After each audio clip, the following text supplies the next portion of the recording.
Live from Washington, D.C., this is Balance of Power with Joe Mathieu and Kailey Leinz. President Trump puts the economic squeeze on Iran, even as a new aircraft carrier steams toward the region. Welcome to the Thursday edition. As the White House faces dwindling options militarily to reopen the Strait beyond simply waiting. I'm Joe Mathieu in New York alongside Kailey Leinz in Washington. Kailey, oil prices are actually lower today, even as the administration appears to be making plans for the long haul. Yep, that's why the Lincoln is heading home after being deployed since November. It doesn't seem they're going to keep it in theater any longer as they send in reinforcements. But to your point, Joe, that means that it does look like our force position is going to maintain for some time to come. All that said, oil prices are lower, and you're seeing the effects of the easing we saw in energy prices in July in inflation data once again today after the cooler CPI of yesterday. Once again, cooler PPI data flat month on month in the month of July. That's, of course, fueling bets that the Fed, or I guess defueling bets, perhaps, that the Fed is going to hike this year as the market is now pricing out that scenario. I guess, unfortunately, they could come back. I mean, we have seen quite an increase in oil prices since the resumption of some kinetic action since that last report was taken, Kailey. And then there's lettuce. We saw this massive decline in lettuce prices because of the outbreak, and those are eventually going to come back, too. So the question, I guess, is how long the relief can last for Kevin Warsh. Yeah, and ultimately what that means for the bond market. We, of course, saw a 10-year auction yesterday that had the highest yield going back to 2007. And at this hour, right now, there's a 30-year auction going on, $25 billion of new issuance. And we'll be looking to see what the takedown of that is and what yield it ultimately draws with the higher borrowing costs we've been seeing overall. And we'll be keeping on top of that, discussing it perhaps with the former chair of the House Financial Services Committee, Patrick McHenry, when he joins us shortly. That's right. We'll check in with Tyler Kendall as well at the White House. Kailey, as we try to connect the dots on all of these stories, and we'll have our panel with us, Rick Davis and Jeanne Zaino for the hour. And, of course, we also have Charlie Pellet, although I don't have Charlie. You have Charlie with you in New York. I feel like you should be doing this toss. Charlie, how are the markets? Right now, looking at a mixed market with the Dow lower. And, by the way, great having Joe here in New York. We have got the Dow Industrials down now by just about 35 points. Dropped there. Little change, down under 0.1%. S&P looking at a record right now, 77.92, where we stand on the S&P 500 index, up 43, up by about 0.6%. Number to beat today will be 77.57. So, again, a record now on the S&P. We've got NASDAQ up 191 points, up 0.7%. The NASDAQ 100 index outperforming, up by 1.2%, even with some weakness in a couple of prominent tech names. Cisco after earnings down almost 9%, and Cerebras Systems also after earnings down almost 13%. The 2-year on this PPI Thursday, 4.14%. The 10-year, 4.63%. Your 30-year, 5.21%. Gold right now at $43.68 the ounce, down 0.9%. Crude, a lot of people talking about what's going on with oil today. Energy falling. WTI down 1.6%. 81.91 a barrel. Barrel of Brent 87.70, down by 1.4%. Joe and Kailey, that is a Bloomberg Business Flash. All right, Charlie Pellet at my side here, Kailey. I'm spoiled at World Headquarters in New York. We'll have more on the markets with the voice of Wall Street and the New York subway. I can actually go listen to Charlie Underground while I'm here. Coming up in just about, 15 minutes time. Kailey, it's been interesting watching the rhetoric around Iran develop or I guess devolve over the last couple of days, with the president opening this week talking about a low-key approach. Now we're sending reportedly another aircraft carrier to relieve the Lincoln, suggesting that the U.S. is in fact girding for a longer commitment. And of course, the president has been talking as if the Strait was under our control for weeks now. Listen. They want to make a deal with us very badly, and we probably will. I think we will, but the Strait is open. We're taking out all of their capability for anything having to do with the Strait, with the Hormuz Strait. And I think in the end, we will end up just controlling the whole thing. We don't need the Hormuz Strait, but we do it because we have to do it, because we cannot let Iran have a nuclear weapon. We control the Strait 100%. Now, can they make trouble? Yeah, they can make trouble. And before we get to that trouble potentially in the Middle East with Tyler Kendall at the White House, I do want to briefly mention that we do have the results of that Treasury auction in, remember, $25 billion in 30-year bonds auctioned off, drawing the highest yield going back to 2001, 5.216%. That is higher than the pre-sale when issued yield of 5.212%. So we'll look for the finer details on what the actual drawdown was like in the overall demand picture here. But highest yield since 2001 after, again, the 10-year auction yesterday saw the highest yield since 2007. We'll get more into what that means for the financial sustainability of the United States with our current debt and deficit in just a moment. But let's get to Tyler at the White House first and foremost. As Tyler, obviously, as we consider what the United States is having to fund with all this issuance, in large part, it's defense, as that's one of the biggest outlays for the U.S. government. And it seems that despite what we just heard from the president repeatedly over the course of the month, that the U.S. is in control of the Strait of Hormuz, that control does come at the cost of having to have a military presence there maintaining this blockade. The Wall Street Journal obviously reporting now that we're sending in a new aircraft carrier to relieve the Lincoln. What does this signal? Well, Kailey, just on the heels of that reporting, that, of course, comes amid lawmakers here in Washington demanding answers about the viability and the sustainability of keeping crews deployed that long. Senator Richard Blumenthal sent this letter to the U.S. military saying that the Lincoln has been deployed for more than 250 days and has not made a port call in 200 days, setting a record for consecutive days at sea. We should mention that this switch in aircraft carriers that you both outlined at the top of the program was planned, according to the Wall Street Journal's reporting. So it didn't necessarily come on the heels of other reporting about what those conditions really do look like. It is something that we will keep our eyes closely on. Our own analysts at Bloomberg Economics have gone through their own projections about exactly where our stockpiles at the moment stand. And I would pair that with new reporting today out from the Washington Post that so far the U.S. has used up about 25% of its Reaper drones. These are those smaller scale weapons that are used in targeted strikes and also to conduct surveillance. And Joe and Kailey, I spoke to the Army Secretary Dan Driscoll the other week, who says that the U.S. is trying to supercharge production of these lower cost weapons, in part because we know that it would be easier to get those out the door and in terms of the timeline compared to some of those more expensive weapons that it takes longer to produce. Tyler, it was only hours ago we learned about the press secretary's departure. You're not going to have Karoline Leavitt in the briefing room there for a lot longer, and I'm wondering if you're hearing anything about a process that the White House will be following to replace her. Well, Joe, if we look at what happened when Karoline Leavitt was on maternity leave earlier this year, for example, the White House didn't necessarily put out an interim press secretary to conduct briefings, instead using basically a rotating cast of the high-level cabinet officials like the Secretary of State and the Secretary of the Treasury to give the press updates. It definitely comes at an interesting time, as I know that you have pointed out. We are, about 3 months away from the midterm elections, and Karoline Leavitt has been such a close ally and advisor for this president. We'll have to see where it ultimately evolves. Also, considering the fact that President Trump himself often briefs the press directly. Not yet today. He has a few different closed events on his schedule, including another one that starts at the top of the hour. We'll have to see if any of them open up amid what has been this standstill and very little public progress when it comes to any sort of movement in the conflict with Iran. All right, Tyler, thank you so much. She's live on the North Lawn of the White House. Bloomberg Washington correspondent Tyler Kendall. 82 days to the election. Not that we're counting, as we add the voice of Patrick McHenry, Bloomberg Politics contributor, former Republican congressman, former chairman of the House Financial Services Committee, and, of course, former Speaker pro tem. It's great to see you back, Mr. Chairman. Welcome. With 82 days to the election, we return to our breaking news that Kailey mentioned just a couple of moments ago. A 30-year bond auction, Mr. Chairman, just pulled the highest yield since 2001, 5.216 on this PPI day when some folks are celebrating lower prices. I'm just wondering what you think that means for prices and our economy as we head for the midterms 82 days from now.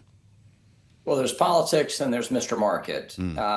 And to quote James Carville from the 1990s, when he dies, he wants to come back as the bond market because it's all powerful. I think we're getting back to those days where the bond market can speak quite loudly to Washington about its overspending and the prognosis on the economy. I think this goes right back to Chairman Warsh's stated goal for the Fed to step back from being an active participant and manipulating the market and letting the market speak. And it's speaking in a very loud way today. Well, so is that spoken word from the market one that's going to be heeded by your former colleagues in Congress? It's one thing for Kevin Warsh to say, look, the Fed is going to stop being such a player in here as we take a look at our balance sheet. We're going to let the market do as it will. It's another to actually see the fiscal policy response from Congress. Is this actually what brings everyone to Jesus on the debt? No. And I've been a longtime fiscal hawk, and my constituents stopped asking questions about it a few years into my service. It has not been a serious issue for the political class. It's not been raised by the public, this question of debt and deficits, because they haven't felt the effect of it. I think of it as, for the body politic, much like heart disease. It doesn't matter, and it's not evident until it strikes, and it strikes in a brutal way. This is the wake-up sign where we need to start taking statins, review our diet, and actually slim down on our overspending. This is also comes at a time where the federal government's on course to have the largest structural deficit it's had outside of wartime, as a percentage of the GDP and in total terms. This is a major issue that needs to be wrestled with by elected officials, but it begins with the populace saying something about it. Well, Mr. Chairman, when's the come to Jesus on the Clarity Act? This is something we were looking forward to talking to you about today, because all the tip sheets addressed it this morning. We know it didn't get taken care of by the Senate before lawmakers left town, and now everybody's home. And they're hearing from their community bankers. They're also hearing from banking lobbyists in Washington, D.C., hoping to use this period of time to try to address stablecoin yield in a way that will not result in deposit flight. What's going on here? Does this last-ditch effort work? They are making a last-ditch effort. That's what all the banking industry can do at this point, is to try to bring this up at town hall meetings and when people are at home and out of Washington. It's falling on deaf ears, though. This major piece of the bank's lobbying effort against the Clarity Act is that by allowing yields on stablecoin products, you're going to have massive deposit flight. The truth is the banking industry and the banking lobbyists in Washington have not stopped the death of small banks in America. We have 2,000 fewer banks than we did pre-financial crisis. A lot of that has to do with the cost of being a bank in the United States. The banking lobby hasn't addressed that in any substantive way. So they're turning their ire to crypto in order to stay together for the banking associations and their political power. Point one. Point two, I would say, is that on deposit flight, these stablecoin yields products have been out in the marketplace for 4 and 5 years. You've not seen deposit flight. There are numerous studies from universities, from the Federal Reserve, from other entities across our government that have shown this fight against deposit flight is just a fiction of the banking industry. But they've got to shoot their shot. Otherwise, Clarity Act will be passed later this year, and they've got to do everything they can to maintain their political power. The banking industry does. The establishment is the establishment for a reason.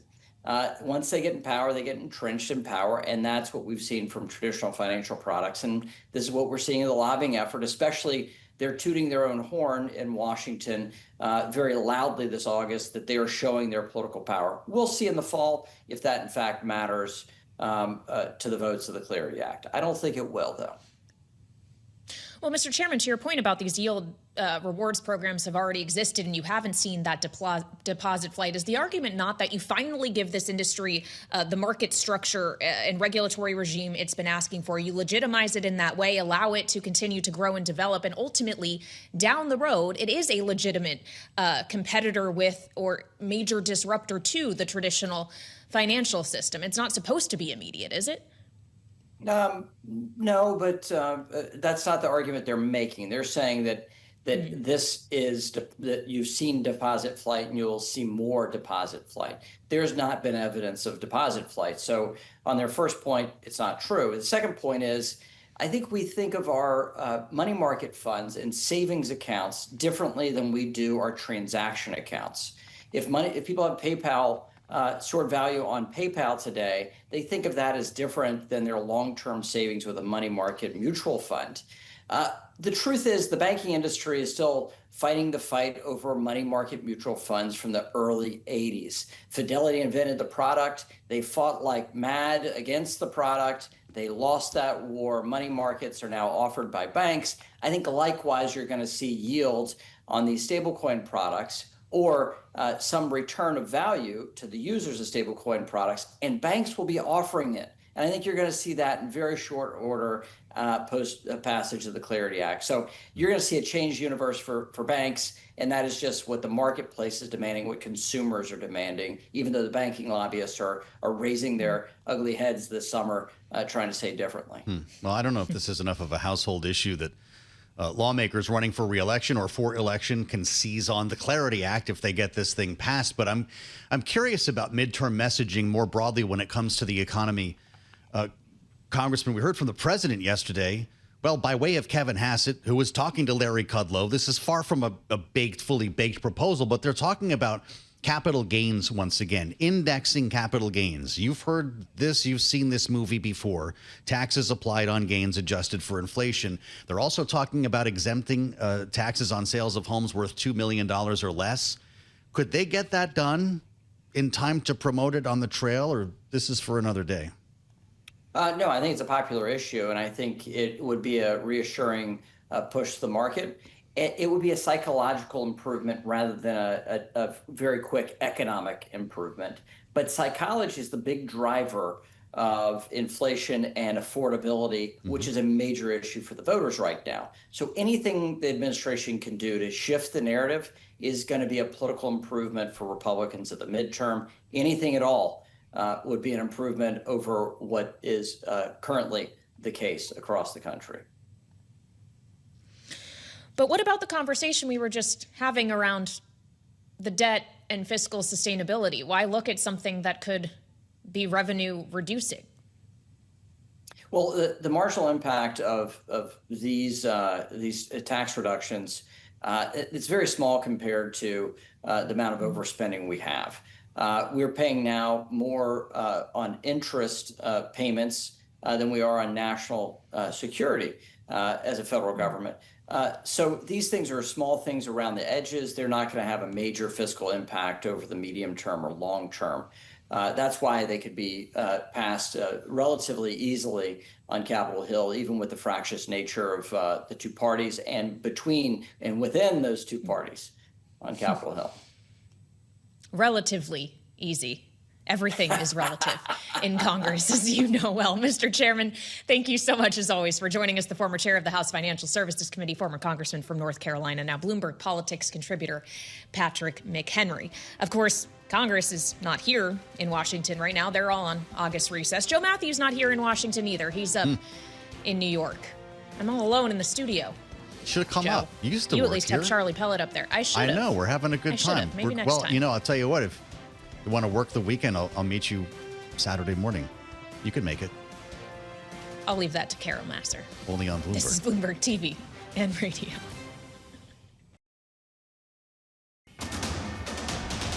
It's 121 on Wall Street. We do check markets all day long here at Bloomberg. Dow Industrials lower, but now little change, down under 0.1%. S&P pushing higher, close to a record, close once again to 7,800, up 47 now. That is a gain of 0.6%. We've got NASDAQ up 213 points, up 0.8%. The NASDAQ 100 index doing a little bit better, up by 1.3%. Again, the S&P at 77.96 right now, the old record 77.57.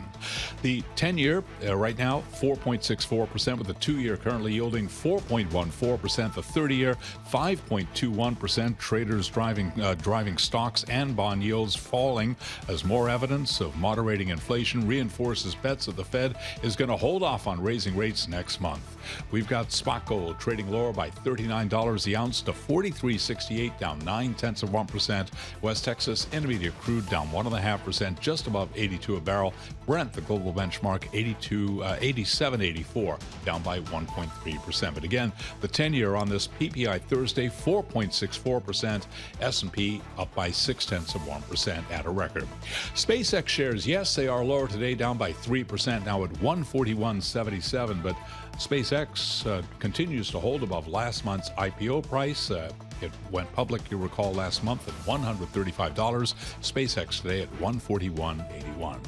Recapping, S&P trading at a record, up 0.6%. Joe and Kailey, that is a Bloomberg Business Flash. All right, Charlie Pellet live in New York. Great to be in the same room as Charlie as we hold forth from world headquarters. Kailey Leinz is live in Washington.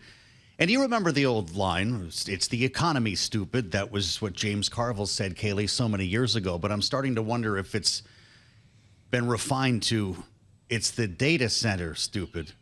Because you're right, Kailey, this has become one of the only bipartisan issues out there. Certainly the populist movement from both the Democratic and Republican sides of the aisle are seizing on the NIMBYism and the impact on energy prices, water resources that come with data centers that are, of course, exploding around the country. Fascinating. First reported by Punchbowl, Kailey. Did you see this? Ad Impact reports candidates for House, Senate, and governor's races have aired nearly 4 dozen broadcast TV ads mentioning data centers this cycle. And the partisan split is pretty even here. The ads ran in 21 different races across 18 different states. One of them, Michigan, where you might remember the name William Lawrence. This is the co-founder of the Sunrise Movement, progressive Democrat, managed to win the race. This was, 2 weeks ago now, against Representative Tom Barrett, a first-term Republican, by seizing on the issue of, yes, the data center, which he calls an existential threat. Here's a piece of his ad. Congressman Tom Barrett wants to turn this field into a data center. It's an existential threat. He laughed when voting to give big tech billionaires the massive tax breaks to build it, while raising taxes for the rest of us. Nobody's laughing now. Let's see if our panel is laughing at all at this issue and how prevalent it has become in this midterm cycle, as we bring in now Rick Davis and Jeanne Zaino, both of them Bloomberg Politics contributors. Jeanne, are a Democratic analyst and democracy visiting fellow at Harvard Kennedy Center's Ash Center, as well as Rick Davis, partner at Stonecourt Capital and Republican strategist. Rick, as we listen to the words in that ad and the way in which Joe described this, as it used to be the economy stupid, maybe now it's the data center stupid, is this not actually an economic issue? Ultimately, people are concerned that this is going to bring about higher utility costs, and they're concerned that it's big corporations and big infrastructure developers and AI developers that are reaping the economic reward. Yeah, I don't think there's been an issue that has had the roller coaster effect that data centers have had. I mean, if you just go back a couple of 3 years, people were wildly in support of the data centers. One, they had the expectation of the great IT revolution that was going on with AI going to make life different for them, better. And they saw the enormous amounts of tax revenue. Certainly, I live in the state of Virginia. Virginia really was the leader of this movement in the entire country. And Glenn Youngkin, the governor at the time, said, hey, we're going to charge these guys to do this, and you're going to be able to have lower taxes because data centers are going to pay bigger taxes. And at the time, wildly popular. Over 60% of the people of Virginia supported that. Now it's in reverse. Now it's only 30% of the people in Virginia support it because they're worried about the water. They're worried about the power bills going up. They're worried about other issues that are sort of NIMBY associated. Do you really want one of these things in your own backyard? And those are Republicans, Democrats, and independents. It's really not a hard partisan issue, but it is definitely a political issue. It's a big one in some important states. Look at Sherrod Brown's ad. I'll require the data centers to pay the full cost of their electricity, not you. The Ohio former senator who wants to come back to the Senate. Jeanne, what do you think about this? How did it happen so quickly? Because Rick is right. 2 years ago, even 1 year ago, this was a pretty different conversation. Now that we're getting into this cycle, it has emerged as a preeminent issue here. Is that because people are actually seeing the impact in their bills, or they are afraid of what the impact could be? You know, I think there's a lot of different factors. Data centers have become sort of a proxy for widespread anger about billionaires, particularly tech titans, telling us how we need to live our lives and what's going to happen in the future in issues as personal as our jobs and our employment to how much we pay for water and electricity.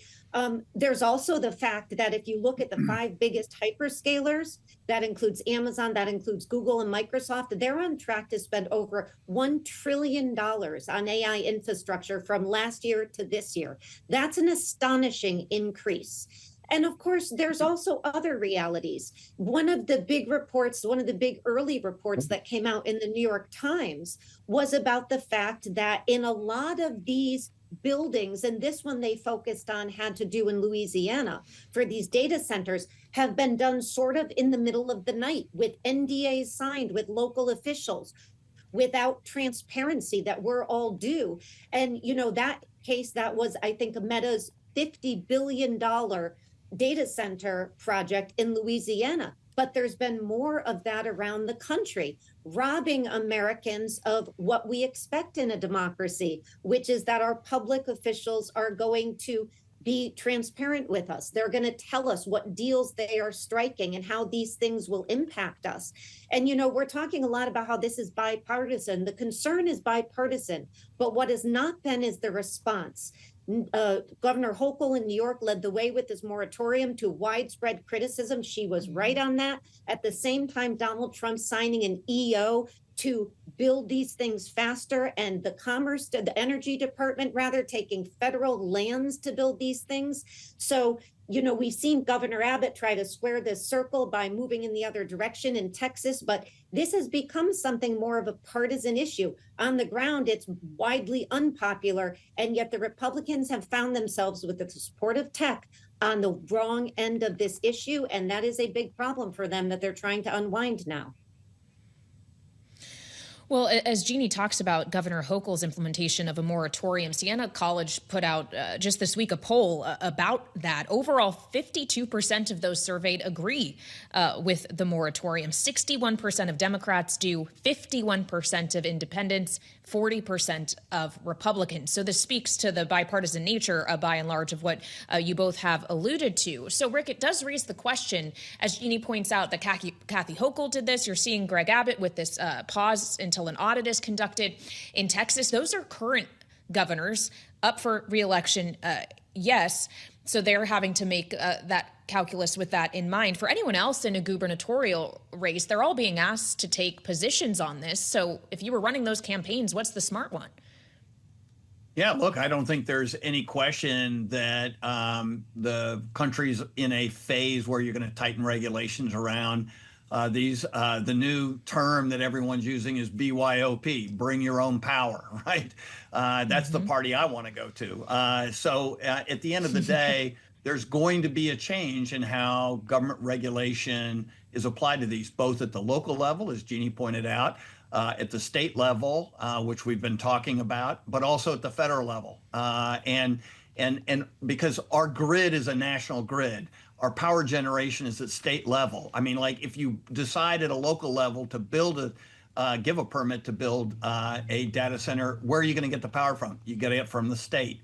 So all these things are interrelated. And when you have $1 trillion coming through a capital expenditure pipe that's wide open, it's going to land someplace. And so you're going to have some good actors and bad actors in this. But at the end of the day, regulation is catching up to industry, which is usually the way this works. And I would say we're better off as a country if we don't try to polarize this in the form of Republicans and Democrats. We want to be leaders in AI around the world. It is AI an existential effort. I don't want to have to be getting on a Chinese AI model in order to learn about what I need to know to get through the day. And so at the end of the day, I think it's a matter of education and regulation right now. And I think that's a lot of state governors are doing that. Well, it's interesting to see some of the legislation. We talked to Byron Donalds, for instance, the Republican congressman from Florida who's running for governor and has made this a big part of his campaign to create essentially a closed circuit, Jeanne. If you want to build a new data center, and by the way, this is why Elon's talking about putting them in space, because this is complicated. How do you cool them? How do you power them? And how do you keep them away from people's houses? Is the beginning of this closed circuit, like Rick said, bring your own power. You also need to have a cooling system that does not draw from municipal water, that might include a different type of technology. Does that create a more palatable scenario for voters from both parties? It does to a certain extent, but it also raises enormous additional challenges. You know, the closed circuit is an interesting one because there are many scientists who say that, in fact, to get that to operate and the chemicals that it uses requires even more energy and more water and more electricity. There are challenges as Elon Musk thinks about putting these data centers in space. You know, and so this is where I think we come down to the crux of this, is that we do need a pause. We do need some kind of timeout where we think about what the impact of all of this is on our lives and our communities. You know, somebody talked about the fact that our infrastructure as it exists now is so antiquated. We are right now, as I mentioned, over $1 trillion building an entire infrastructure for one industry. What happens when Elon Musk innovates, puts these things in space, and we are left with trillions of dollars worth of this infrastructure on Earth? Who pays for that, right? These are all these questions that need to be asked. And you know what? When we say no to these big corporations, they will innovate and find another way. And that's why I think even with the tax incentives and bring your own water and all of these things, you have a lot of people out there who are wary and saying, no, we need a pause on this one. And we need the federal government, because to Rick's point, these are in many cases federal and local state issues, to step in. And there are a lot of states, but we need the federal government to step in as well. Boy, just imagine if this has become the issue it has now, what this is going to be in 2028 with that many more billions of dollars invested into all of this. This is a great conversation and one you're not going to hear or see anywhere else. And big thanks to Rick Davis and Jeanne Zaino for helping us explore this. Bloomberg Politics contributors. I'm Joe Mathieu in New York at World Headquarters alongside Kailey Leinz in Washington. We'll get an update for you on the markets coming up. We'll spend some time with Christina Aquino, our managing editor for Markets Live, as we see a new record high for the S&P 500. We'll look under the hood right here on Bloomberg.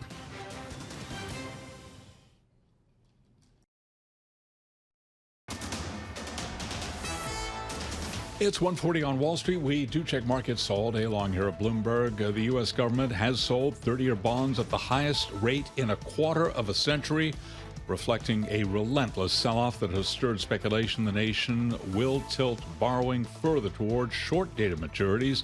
The yield at the $25 billion sale came in at 5.216%. That is the most since 2001. Traders driving stocks higher. Bond yields fell as more evidence of moderating inflation in the form of the PPI report this morning reinforced bets that the Fed is going to hold off on raising rates next month. Right now, we've got stocks pushing higher. In fact, the S&P 500 index is at a record 7791, was trading above 7800, up 42 now, up by about 0.5%. Any close above 7757 will be another record on the S&P. The Dow, as I mentioned, lower now by 0.1%. Nasdaq up 205. That is a gain of 0.8%. Nasdaq 100 index doing a little bit better, up by 1.3%. All of this with the stocks, the Philadelphia Stock Exchange Semiconductor Index, surging by another 2.2%. The 2-year, 4.14%, the 10-year, 4.64%, and the 30-year, 5.21%. Gold down 1.1%, 43.61 the ounce, and West Texas Intermediate crude down 1.6%, 81.97 a barrel. Oil shares, meanwhile, trading mixed. ExxonMobil among the super majors down 0.5%. Chevron, though, up 0.5%. ConocoPhillips down by 2%. I'm Charlie Pellet. Joe and Kailey, that is a Bloomberg Business Flash. All right, Charlie, thank you so much. It's been fun to do this today in the same room as Charlie Pellet, and he will continue with another update in just about 20 minutes' time, 2 p.m. Eastern, as we kick off Bloomberg Business Week Daily. It's an opportunity, though, to not only check the headlines, but look under the hood a bit in this market and get a sense of what is driving decisions right now. And happy to say Christine Aquino is with me at World Headquarters in New York. We'll note that Kailey Leinz is in Washington, D.C., holding forth as always. Christine, our managing editor for the Markets Live blog, it's wonderful to see you, as always. We're at another record high. We could be at 8,000, depending on how the next couple days go imminently here, despite the incredible uncertainty geopolitically and what was a BAFO earnings reporting season. We're being pulled in multiple directions here, Christine. How does it shake out for the next couple of weeks? I mean, honestly, Joe, at the moment, it's making for an everything rally. Everything's rallying. Yeah. I mean, primarily stocks and bonds, as you mentioned, S&P 500, another intraday record high, set for another record close. But at the same time, we're seeing the bond market rallying as well, even though, we did just get that auction result in the 30-year yield. It's the highest yield since 2001. But investors tend to like that when a borrower is paying up for the debt, and that includes the U.S. government. Yeah. So, seems like everything's fine if you're just looking at the markets. Okay, we'll take it in a vacuum, Kailey.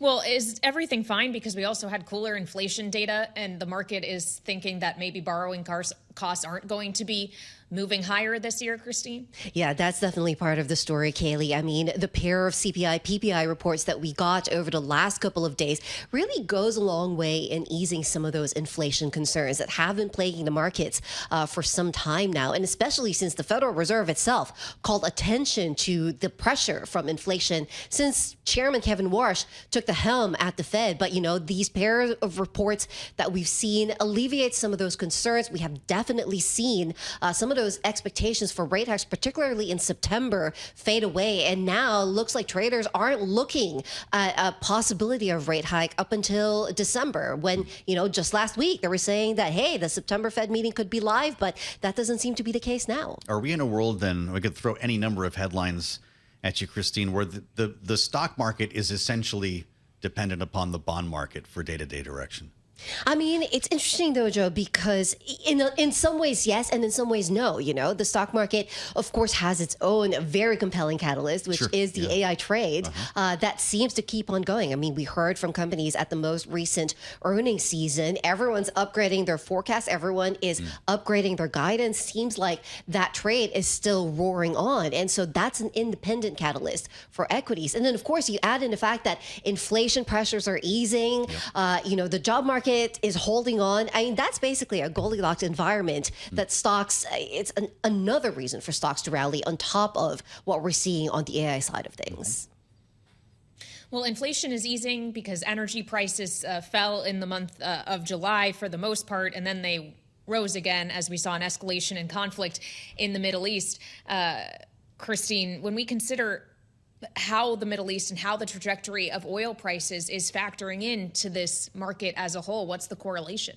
I mean, very good question, Kailey. The correlation has actually been fading a little bit over the last few months. I mean, we saw that kind of peaking around May of this year. That was really when oil prices was the main catalyst that's driving stocks, driving bonds, driving the dollar. And since then, we've really seen that correlation weaken. And, that speaks to a lot of things. Primarily, I think the sense of fatigue that traders feel when they're grappling day in, day out with so many headlines, a lot of them very confusing, very contradictory, and not necessarily giving a clear, longer-term picture of what's going on in the Strait of Hormuz, what's going on in U.S.-Iran tensions, or their relations actually easing a little bit. I mean, it seems like the story is changing day to day. And so if you're a trader worth your salt, you're probably not necessarily going to be changing your positions just because we got one headline saying, because it could be saying another just hours later. All right, Christine Aquino, managing editor for the Markets Live blog here at Bloomberg. Thank you so much, as always, for joining us. And as we consider the trajectory of oil prices specifically, we want to bring in now Rebecca Babin, CIBC Private Wealth Senior Energy Trader, who's back with us on Balance of Power. Rebecca, always good to have you on the program. It's interesting to look at a chart of oil right now, because with the exception of that spike we saw once again in mid-late July with the escalation of attacks, the U.S. resuming strikes against Iran, we've been pretty range-bound in this $80 to $90 range. Is there anything that materially can break us out of that, or is this the new status quo for the foreseeable future? So I think there's a couple of things that break us out of that. I think the first is if we see the flows that have been transiting Hormuz, and that number is widely debated, but significantly higher than what analysts originally penciled in. So if we're looking at 7 million barrels flowing through the Strait, which is kind of between the low and the high end of, 5 million barrels on the low end, and Chris writes 9 million barrels. If we start to see that number materially decline below 5 million barrels a day due to increased kinetic military action, that will break us out of the range. The second thing that will break us out of the range is if the Red Sea becomes more of a target by the Houthis. Right now, Saudi Arabia is avoiding the Bab el-Mandeb, transiting north through the Suez. If we start to see the workaround to the workaround be impacted, that will break us out of the range. And the last thing is if we see China materially increase their imports from around 7 million barrels a day back up to 11 million barrels a day in coming months, that will break us out of the range, assuming that flows have not fully resumed. So I think those are the keys that break us out to the upside. To the downside, what breaks us out of the range is clearly normalization of flows through Hormuz at the same time that we have non-OPEC supplies increasing. Mm-hmm. Okay, Rebecca, so that's what we should be looking out for. But what's driving decisions today? You've got WTI and Brent both down about 1.5%. Who's selling oil today and why? So I see this as maybe a little bit of profit taking. If you look on the week, we're up 4%. And what I see more than the selling is just a lack of conviction of buying. It's a buyer strike. There is just no threshold for pain to own crude into a weekend where you could get rhetoric around a peace deal, or that more flows that we thought were going through the Strait are moving through. So I actually think the threshold for where buyers step in is just so much lower than where we're at right now. It's kind of in that low 70s range where there's some conviction. And for now, the traders are really letting, the profit taking and the downside expressions through puts kind of drive the trade action. So I don't see this as panic selling or aggressively putting on short positions. I see this as more, I'm not willing to step in at this point. I want to see more concrete information. I want to see the China data really, if I'm looking at fundamentals, improve before I start getting really comfortable buying crude at these prices. Well, so you're looking at China data, I'm assuming in terms of demand, Rebecca. You also raised China in terms of one of those potential breakout scenarios. If you start to see them coming back as a material buyer in a limited supply scenario, is the entire trajectory of the oil market by and large now dependent on China? It's not entirely dependent on China, but they are the largest importer of crude, and they have been one of the most significant buffers to this event over the past months. So are they the key to this puzzle? They kind of are in the short term. Now, over the long term, there's so many more factors that we need to look at. But over the very near term, what China does really does tip this supply and demand kind of scarcity surplus story on its face. So that, for me, that really is the key over the coming months, in addition to obviously flows moving through the Strait. But China has really been incremental in keeping prices from moving above this $100 a barrel range. They've drawn stockpiles, they've shifted away from crude, gone to coal, they've reduced their exports of products. They did reverse that, and we are starting to see China export some products now, which when we look at how tight the product market is really critical. So yes, to give you a short answer, I think in the short term, China is the most important factor. Interesting. When we consider the refining bottleneck, we add another layer here, Rebecca. We're at $4.07 nationally for gasoline today. It's $5.40 for diesel. And you have pointed out that refiners have been pushing back maintenance for some time now. And at a certain point, they won't be able to do that anymore. When you consider crack spreads and where gas and other distillates are going, how worried are you about refinery outages? I'm pretty worried. I mean, we're running at 96% refinery utilization at this point. Almost every refiner has pushed back maintenance to capture the crack spreads that are extremely elevated. You can't do that continually. There will be something that breaks, and that will cause an outage that lasts longer than potentially maintenance would. So that to me is a huge risk. We've already lost 20% plus of refining capacity through the Middle East and Russia and China reducing their runs, right? We don't have anything left in the system if something surprise happens. We saw Libya lose a little refining capacity earlier this week. There's no buffer here.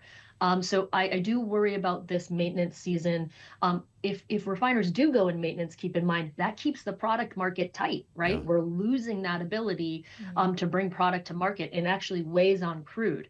But that's a better solution than creating a system flaw or a fire that keeps things offline for longer than the maintenance period.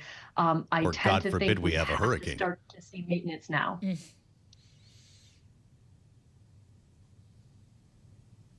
Did I lose you? God forbid we have a hurricane. I mean, that would be a game changer, no? That would be a game changer. I mean, it is an El Nino year, and it's predicted to be less of a factor this year. But listen, you just never know. So yes, another huge risk on the horizon. Okay, so can we look out 82 days on the horizon, specifically as we approach Election Day? Do you have a best guess of where retail gasoline and diesel prices will be early November?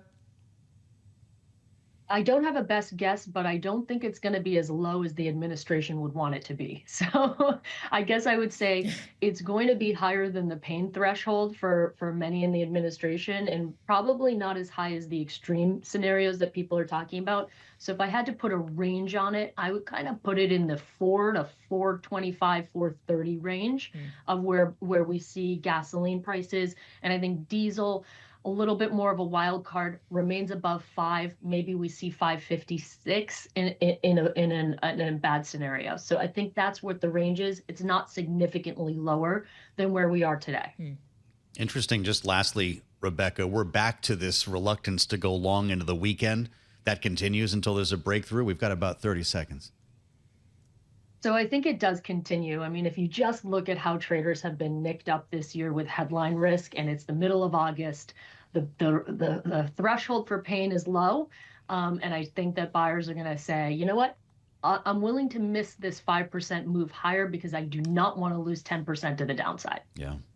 It's great to have you back with us. Rebecca Babin, CIBC Private Wealth Senior Energy Trader, taking us right into the pits for a trader's view. Kailey, this is something that's not likely to change anytime soon. We've got a report today that another aircraft carrier is still on the way to the region to relieve the Lincoln, and we're girding for the long term.